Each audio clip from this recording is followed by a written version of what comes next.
Hey guys, this is SnackTech8, and welcome to sort of a new type of thing that I haven't done before, but I decided that I didn't really want to make an LP video tonight, and so I decided to just wing it and do something else. And I think I'm going to put this up on Super Snack Attack 8, just because that I don't do anything with that channel, and I would really like to. So if you're watching this, I'll probably link this from my channel and maybe like Twitter or something. But if you're watching this and you haven't subscribed to Super Snack Attack 8, I feel like I'm pointing, but you can't see it. I'm gonna be doing more stuff with that, hopefully. So I'm not trying to say subscribe, but you know, if you would like to see more non-LP stuff from me, that's where you can go. And look at this. Super Mario 3! Woohoo! Anyway, today what we're going to be doing is actually a collection video. And basically, I've seen, like, these have been around for forever. Tons of people do them. Pretty much, that people just show off the games in their collection for a certain system. There's whole channels based on this and stuff. And so I usually think they're pretty interesting to see what kind of games people own. So I decided I would just do one myself. Why not make something cool and not what I normally do that I can put on my other channel. So what we're doing is we're going to actually go through my GameCube collection. I'm going to go through all the games I have and maybe a little background on, you know, what I think about the game. Alright, so to start it off, we have Animal Crossing. These are all in alphabetical order, by the way, which is why this comes first. This is sort of a life simulator type game. You sort of walk around and talk to the people in the game and fish and chop down trees and upgrade your house and stuff. As far as Animal Crossing goes, I would say I'm a fan of the series. This is my favorite game in the series. There's two other ones, but this one I've enjoyed the most. The Wii one that just came out a couple of years ago, I didn't really play too much of that. I feel like it hasn't grown too much over time. But this is a good game. I was lucky enough growing up to have some other people I knew who liked playing it. And so what you can do in Animal Crossing is you can fit up to 4 houses on, you know, 1 memory card or so. And so each person, it's all in the same game, but there's different people that, like, you know, can all be in the same neighborhood. And so you can, like, walk around and do all kinds of stuff that'll change how other people see it when they play. It's interesting. It's sort of an experience kind of game. It's either a love or hate. I feel like there's a lot of people who really don't like this, but I liked it. Second, Billy Hatcher and the Giant Egg. This is sort of one of the swept under the rug, unknown Sega titles that came out for the GameCube. I think this game got mixed reviews. I kind of like it. It's interesting, it's unique, it is fun. Like, there's some kind of wonky controls at times. The controls aren't that great. I felt that's probably the game's biggest problem, and the camera. But that's sort of to be expected with 3D games, or 3D Sega games. But yeah, this is actually not bad, and if you haven't ever played it and you feel like you're a big Sega fan who somehow missed out on this, I would definitely say give it a shot. There's a couple cool cameos and stuff. Donkey Kong Jungle Beat. I love this game. This game is awesome. It uses the Donkey Kong peripheral bongo controllers, where it's sort of just 2 big bongos that I guess you played. There were only a couple games for it. There was this one, and then there were the 2 Donkey Kongas, which are both rhythm games. This isn't a rhythm game. This is a full sort of 3D, but it's side-scrolling platformer. And I gotta say, this is probably one of the most innovative games I've ever played. It's awesome, especially when you're using the bongo controller to move around and stuff. And it used to bug the heck out of me before Donkey Kong Country Returns came out, when everyone was like, oh, you know, Donkey Kong's gone off to somewhere, like, he's not the same as he used to be, like, in the Donkey Kong Country games. And I was like, hello, Donkey Kong Jungle Beat, an awesome platformer, is right there. This is truer to the series than DK64 was, as far as I'm concerned. Here we have used GameStop. Wonderful. This is Fire Emblem Path of Radiance, if you can see that, which is a cool... This is actually my newest addition to my GameCube collection. I just got it this summer. Unfortunately, I haven't been able to beat it because my memory had to get reformatted, and I was really close to the end of the game. But it's a cool... if you're familiar with the Fire Emblem series, it's a strategy RPG.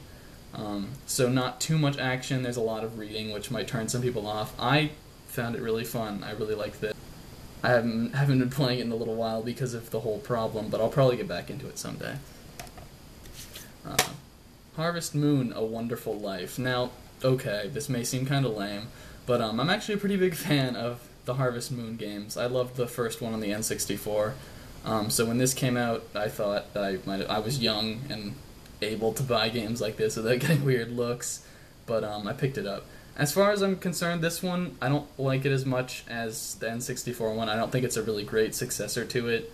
It's okay, but I feel like it's a little limited in the stuff you can do, which is not really what I wanted from the next-gen Harvest Moon. Fortunately, this game, Harvest Moon Magical Melody, is, I would say, the best one that I've played in the series. I haven't played any of the PS2 ones or the other ones, but this is definitely really true to the N64 one at least. There's a lot you can do in this game. I'm a really big fan of it, as lame as that is. So yes. Next, Kirby Air Ride. People smash this for its really, really simple controls. You only press A and let go of A kind of to do everything, and use the control stick, but I mean, it's a racing game where pretty much you only have one button.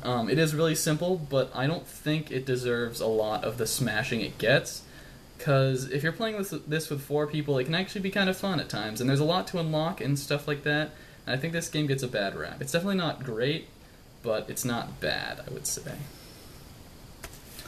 Luigi's Mansion. It's one of the earliest Gamecube games. I'm a big fan of this. It's short, but it's fun. They're making a sequel on the 3DS. Really excited about that. Mario Kart Double Dash. This is another game that gets smashed a lot. People don't like the 2-player racing. I guess it's also been critiqued as not being sort of as like tight on the racing aspect as Mario Kart 64. Again, I really like this one a lot. With co-op, it's like 2-player. You have one person driving, the other person throwing items, and you can switch around. It's a lot of crazy, chaotic fun. And I really like the tracks introduced in this, and sort of the whole special item for each character thing. I wish they would kind of bring that back, because I really liked that. I think it kind of set them apart. I like this game a lot. This game's really fun.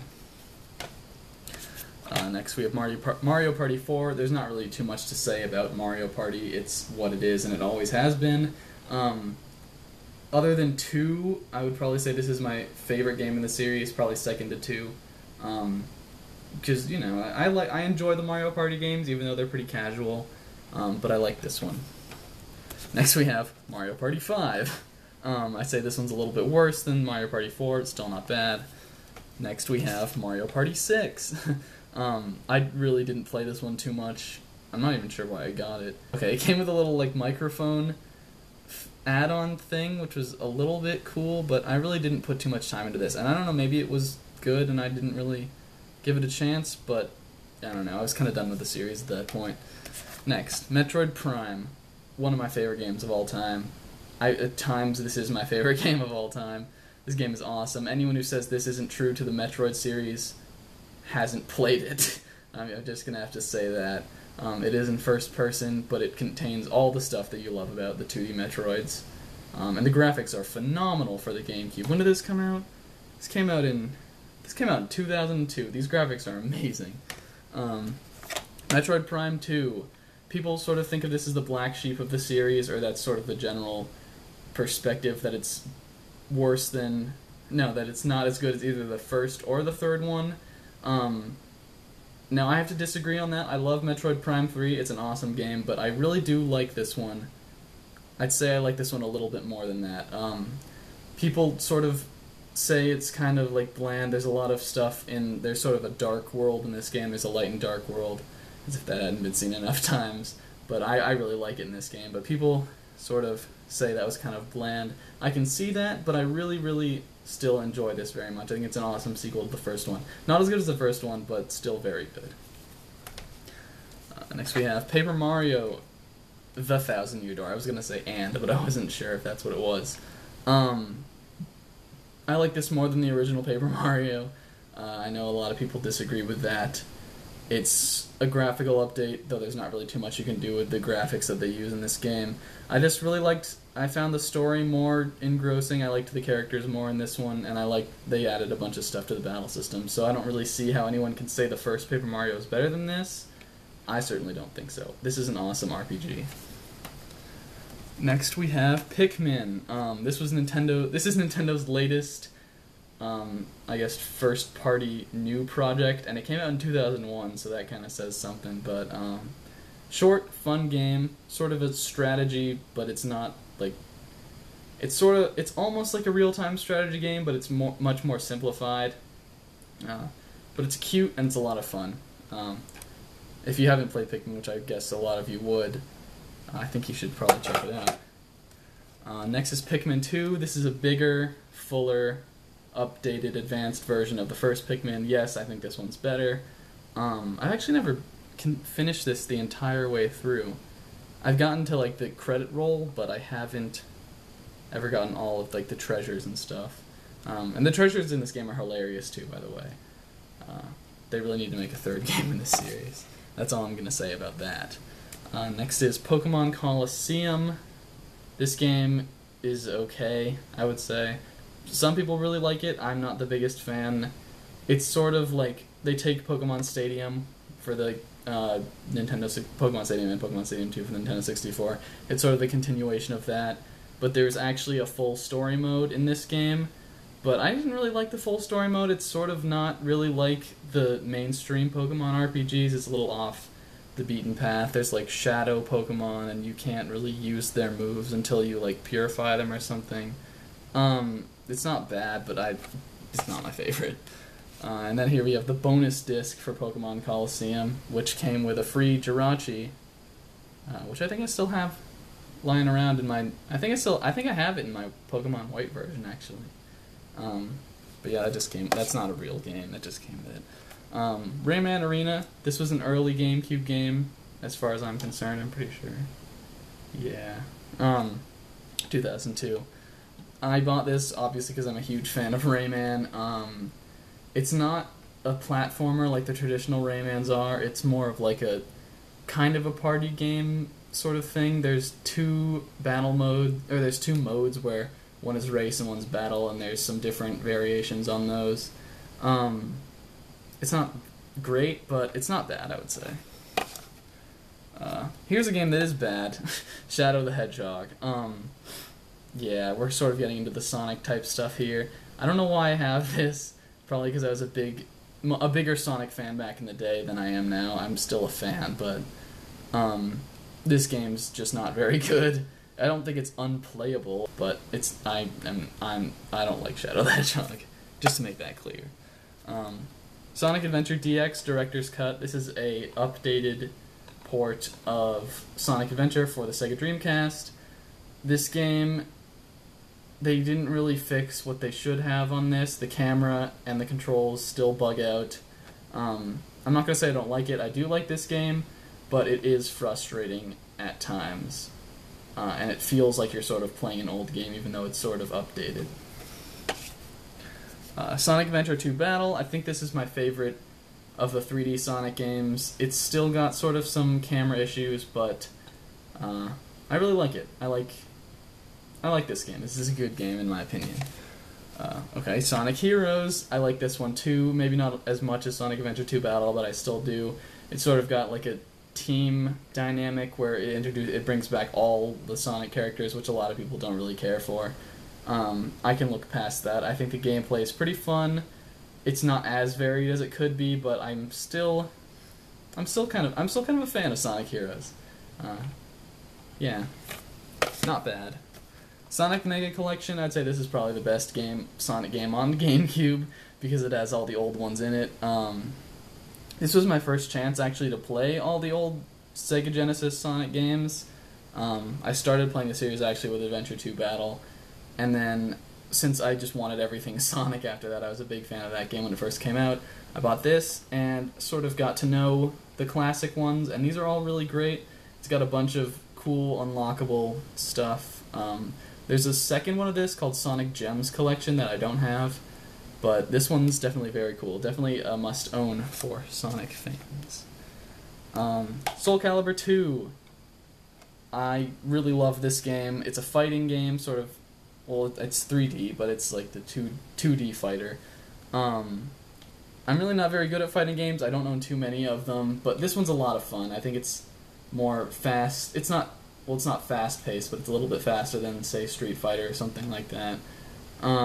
Plus, Link is in this. Like, how awesome is that? He's only in the Gamecube one, too, which is very cool.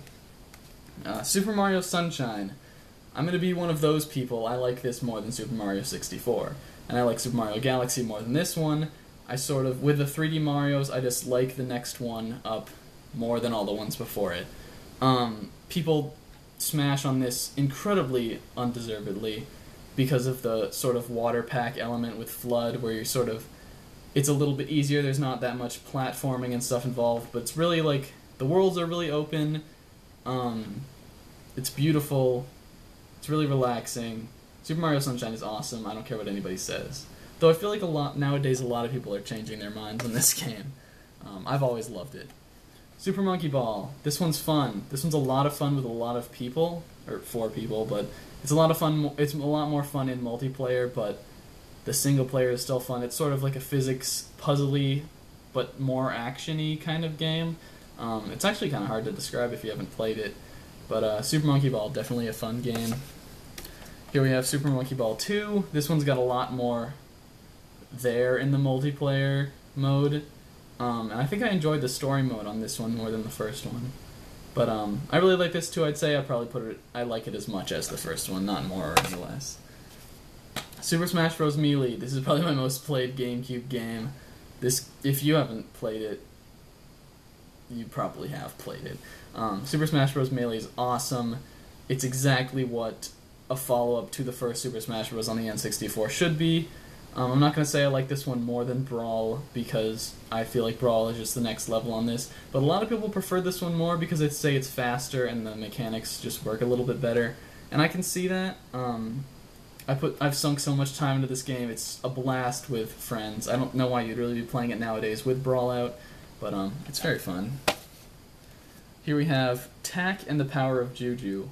Now, this is a Nickelodeon licensed game. I think it's developed by THQ, yeah. So most people probably just dismiss this as, like, crap. But actually, I really like this game, and I think if you actually give it, look at some reviews online, you'll see that it actually did pretty well critically, too. I like this game because it sort of reminds me of, it's sort of like, shows you the dying age of the 3D collectathon platformers that were so popular on the N64. But there's a lot to do in this game. The worlds are really surreal and peaceful. It's got a great sense of humor. I don't really know how this series has gone on after the GameCube, because I know there was a cartoon spin-off, as everyone knew there would be who played this. And I think the games have gone downhill nowadays, but this is a very awesome game. The second one's even better, but I don't own that one. I do, however, own Tak, the Great Juju Challenge. This is the third game in the Tak series, the last one for the GameCube, the last one I've played. It's got a co-op aspect that's really fun. I luckily had someone to play through this game with me. I think my sister actually played through this with me. It's got the same humor and everything. It's still got the gameplay mechanics. It's a fun game. Better with co-op. Here we have a Blockbuster rental game. And this is actually kind of embarrassing, but this is my copy of Tales of Symphonia. Now, when I really wanted to play Tales of Symphonia when it came out, so I rented it at Blockbuster, and then I somehow kept renting it, and back in the day I think there was a policy where if you kept a game after 1 week, which I think this is 1 week rental, it says on there, if you kept it after that, or however much time, you could just pay for it and keep it, so that's what I did. I'm not going to say too much about this because I'm LPing it, but I love this game. This game's one of my favorite RPGs ever. It's awesome. I wish I had the original case and not the Blockbuster one. We're getting close to the end here. Ultimate Spider-Man. This is an awesome game. I generally think the Spider-Man games are pretty good, or at least the Spider-Man 1 and 2 were good. and this is good. I don't know about any of the ones after that because I haven't really played them. It's sort of got the open world sandbox type thing going. There's like missions you can do. It's got cool graphics. They're cel shaded. It's a lot of fun if you like Spider-Man. Next we have Beautiful Joe. This game is very unique. It's a lot of fun. It's sort of like a side-scrolling beat-em-up type game. There's a lot of cool things you can do. Like you can slow down time and you can speed it up. It's sort of based on what it would be like if you were shooting a movie, but you're like this crazy outlandish action hero named Beautiful Joe. And it's pretty short, but it's definitely worth playing through multiple times. So here we go on to the Zeldas. We have The Legend of Zelda 4 Swords Adventure. This is the first and only, really, completely multiplayer Zelda game where you can go through the whole story mode with 4 people playing. Now, you do have to have the connector cables to the Game Boy Advances that the Gamecube had. Luckily, I think I lived in a neighborhood full of kids, so we were able to sort of round up 4 of those, and I ended up playing through this game with all 4 people, all 4 of my friends playing it. It's a ton of fun that way. I would say it's not as fun on your own, but it's still playable, but it's definitely not as fun. But this game's a blast if you have 4 people to play it with. You probably wouldn't nowadays because it's so old, but, you know. Here we have The Legend of Zelda Ocarina of Time and The Legend of Zelda Ocarina of Time Master Quest. This came with my pre-order of The Wind Waker, Legend of Zelda The Wind Waker, and I feel like a lot of people have this because a lot of people pre-ordered that game, but it's got Ocarina of Time on it, and it's got Master Quest, which is sort of a different remixed version that makes the dungeons a lot harder, and yeah, just classic awesomeness. Master Quest is a lot of fun too. And then finally, this isn't the last game here, we have Legend of Zelda The Wind Waker. This game is amazing. One of my favorites on the GameCube. Probably my favorite after Metroid Prime and Metroid Prime 2. People have sort of made an attempt to bash this one, but nobody really does. Like, the art style in this game is amazing. The gameplay is really tight, really sort of refined on what Ocarina of Time made. There's a couple irks. The sailing's... I like the sailing, but people say the sailing's not that great. And there's an annoying part later on with Tingle, but you can get over that.